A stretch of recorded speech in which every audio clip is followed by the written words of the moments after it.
Today is day 3 of the challenge from JC Mountain the Jar to carry a different buck knife every day this week. Let's take a look first at this buck 112.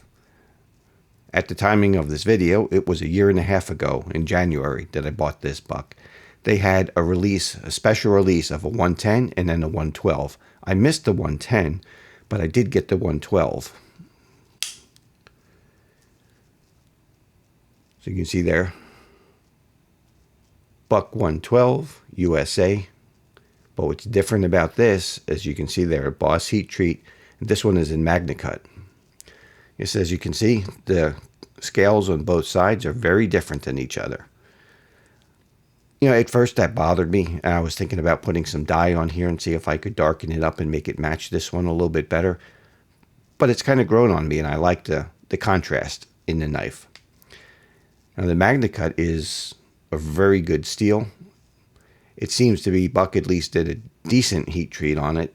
From my experience, I don't think they're running it hard. They're not running it 63, 64 Rockwell, which is where you can run Magnacut and where it performs the best. I think they're doing like Spyderco is on their Salt series. They're running it around 60 to 61.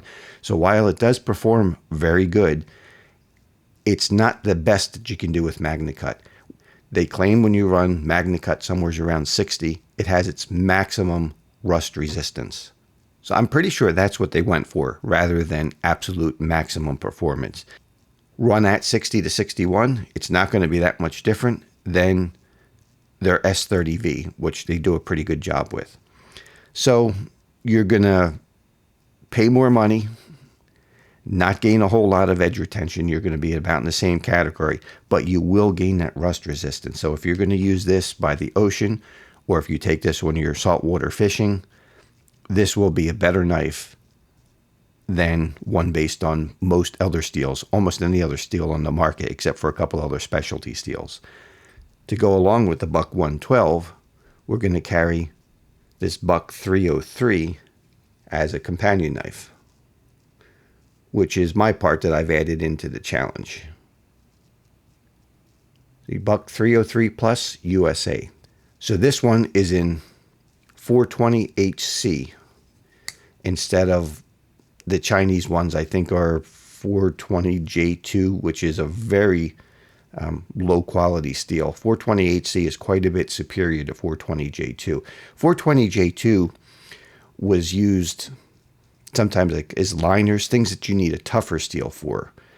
The other thing I believe 420 J2 was used for is Cold Steel's Sanmai 3. The two outer layers, the strength layers, were 420 J2. I've also in the past had a Cold Steel, I believe it was called a Nighthawk out of 420 J2.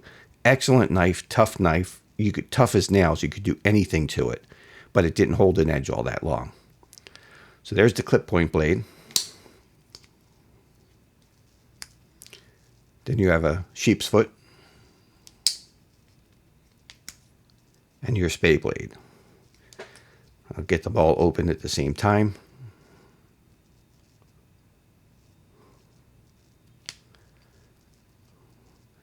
There's a good look at the knife. Now this is a pretty small Stockman. I normally don't carry knives this small, but I think this knife does complement the Buck 112 very well. And this is going to be a fun carry for the day. I think I'm really going to enjoy this one.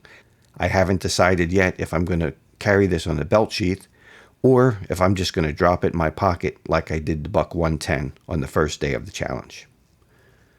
We'll see you tomorrow for day 4 and another buck knife.